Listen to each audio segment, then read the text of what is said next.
छुरी हो गया। आप इस कथा को हमें विस्तार से बताइए। तो सुखदेव जी महाराज कहते हैं, परीक्षित, श्राद्ध देव नाम के मनु की पत्नी का नाम था श्रद्धा। संतान नहीं थी, यज्ञ किया। अब यज्ञ में हुआ क्या कि राजा तो चाहते थे कि मेरे बेटा हो राजकाज चलाने वाला, पर रानी चाहती थी कि नहीं नहीं बेटी हो। अच्छा, ब्राह्मणों को भोजन कराने में और कराने में माताएं आगे रहती हैं। आप कभी भी देख लीजिएगा, पुरुष लोग तो अपने और कामों में बिजी रहते हैं। अनुष्ठान में जो ब्राह्मण होते हैं उनको भोजन कौन कराती है? घर की माताएं करवाती हैं। मातृशक्ति ही संभालती है इस कार्य को। अब सजनों, ब्राह्मणों को भोजन रानी करवाया करती थी। तो रानी एक दिन बोली ब्राह्मणों से, ब्राह्मणों एक बात बताओ, आपका ज्यादा ख्याल कौन रखता है? बोले आप ही रखते हो, खिलाते पिलाते हो तो आप ही ज्यादा ख्याल रखते हो। तो फिर मेरे मन की इच्छा पूरी होनी चाहिए कि नहीं होनी चाहिए? बोले हाँ होनी चाहिए। बोलो क्या इच्छा है? बोले मेरे मन की इच्छा ये है कि आप जो ये मंत्र मंत्र बोल रहे हो ना, हाँ हाँ, इसमें ऐसे मंत्र बोलो कि छोरा नहीं छोरी हो। ये पुरानी बातें हैं, आजकल तो माताएं भी छोरा ही चाहती हैं। हाँ, कभी भी ध्यान रखिएगा, नारी ही नारी की दुश्मन है, पुरुष कभी नारी का दुश्मन नहीं हो सकता। नारी ही नारी की दुश्मन है, पुरुष कभी नारी का दुश्मन इंसानों में छोड़ो, पशुओं में भी नहीं होता। आप देखना, चार सांड खड़े हैं, आपस में लड़ लेंगे, लेकिन गाय से कभी नहीं लड़ते हो। कभी सांड को गाय को मारते देखा है आपने? कभी नहीं मारेंगे उसको, आपस में सो लड़ेंगे वो। इसका मतलब नारी का दुश्मन पुरुष नहीं है, नारी ही नारी की दुश्मन है।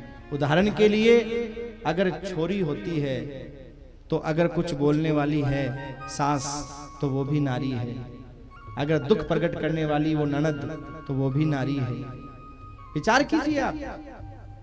अड़ोसन पड़ोसन अगर दो बात बोलने वाली है तो वो भी नारी ही है। पुरुष नहीं बोलता कि तू छोरी पैदा की, ये पैदा की। हाँ, वो नारी ही होती है। बूढ़ी माँ, दादी, कि जब छोरा हो जाए तो महाराज ओहो क्या खुशी मनाती है, और छोरी हो जाए और कोई आकर के बोल दे माता जी बधाई हो, ते तो दादी बन गया। छोरी होता ही कोई आके बोले तो दादी के हैं क्या की दादी बनेगी, टींगरी हुई है। आलियो है?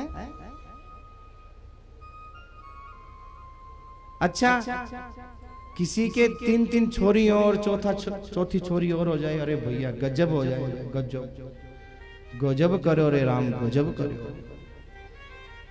क्यों? बोले तीन तीन छोरी है, चौथी छोरी और हो जाए तो सबसे पहले दुख किसको होगा? पास में ननदी रहती है, क्योंकि भाभी के कुछ होता है तो ननदी आती है। हाँ, अगर छोरी हो जाए तो महाराज भाभी को दुख क्यों होता है? कि पता है छोरी अगर होगी तो किराए पाछो कौन बावड़े, पता है उसको पूर पल्लो देर गजा। और अगर छोरा होगा तो भाभी से मुंह मांगा इनाम लूंगी, जो भाभी के गले में चैन पड़ी है सबसे पहले वही लूंगी। नजर है? चलो कोई भी स्वार्थ हो। अब महाराज अगर भाभी के छोरी हो गई तो छोरी तो भाभी की होगी, पर बेहोश ननद हो जाएगी उसी समय। कि 3 बार तो यही भाड़ा खोटी हो या चौथी बार और खोटी होगी हो, बेहोश। और वो जो सासू होगी ना, वो भी अपनी बहू को नहीं देखेगी, उन्होंने अपनी बेटी को देखेगी, जल का छींटा देगी, पूछेगी क्या हुआ बेटा, क्या हुआ, बोल क्या हुआ। तो कहे के न्यारो होयो, अरे होयो के, बोले के न्यारो होयो, 3 बाठा तो पहले ऊपर, चौथो बाठो और आ गयो, और क्यों होयो? अब बताओ, छोरा हो तो सोने का टोकरा, और छोरी हो तो बाठो है? क्या संसार है महाराज। जबकि आप कभी देखना, दादी की सेवा पोती करती है, पोता नहीं करता। अगर दादी पोते का कहना नहीं माने तो लठिया और छुपा देगा दादी की, वो धक्का और मार देगा दादी को। बेटी ही होती है जो माँ बाप की सेवा करती है, और इतना करने के बाद भी उस बेटी की कदर नहीं होती। हाँ? और वो अपने माँ बाप से पूछती रहती है, बेटियां क्यों पराई है,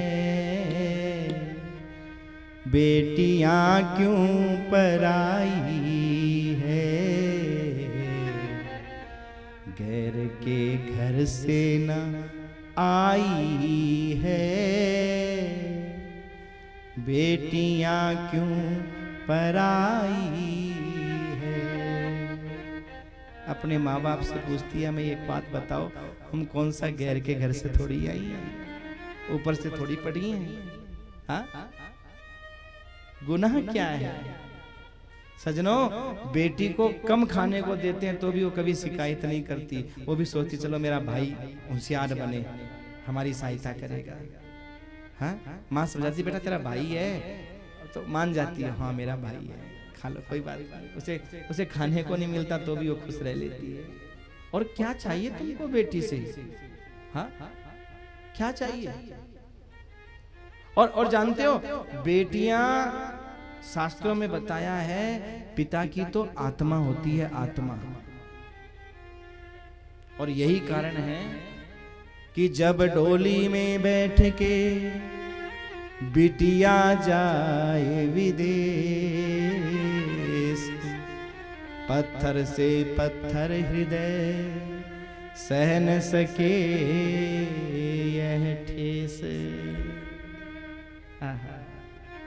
पत्थर से पत्थर हृदय में। बेटी तो रोती है लेकिन बाप भी। जब नानी बाई की विदा होने लगी, नानी बाई डब डब भरिया बाई राने नानकड़ी राने बाई चाली सासरिए, डब डब भरिया बाई राने झिड़क ली राने अनानी चाली सासरिए, आनानी चाली सासरिए, आबाई चाली सासरिए, आनानी चाली सासरिए, आबाई चाली सासरिए, डब डब भरिया बाई राने छिड़क ली राने अबाई चाली सासरिए, डब डब भरिया बाई राने छिड़क ली राने अनानी चाली सासरिए। बेटी भी रो रही है, बाप भी रो रहा है। और आज सजनों नरसी नहीं, जनक जी जिनको विदेह राज कहते हैं, वो भी अपनी बेटी सीता की विदाई में अपने आंसुओं को रोक नहीं पाए। बेटी वो है, रोक नहीं पाए। जिनको विदेह राज कहते हैं, देह में कोई आवास नहीं है जिनका, पर बेटी तो देह नहीं होती ना, बेटी तो प्राण होती है, आत्मा होती है। नरसी जी ने यही तो कहा। आज का पिता भी वही कहता है, बस उसका बस नहीं चलता। शादी के बाद में बस नहीं चलता। शादी के बाद बेटी अगर ये भी कहे कि पिताजी मुझे 2 दिन के लिए रोक लो, तो बाप का बस नहीं चलता। भागवत हो रही है, पिताजी मैं 2 दिन और रुक जाऊं, तो बाप रिक्वेस्ट तो कर सकता है, पर जिद नहीं कर सकता ससुराल वालों से। वो कहते नहीं साहब हम तो आज ही लेकर के जाएंगे, तो अब जाना ही पड़ेगा महाराज।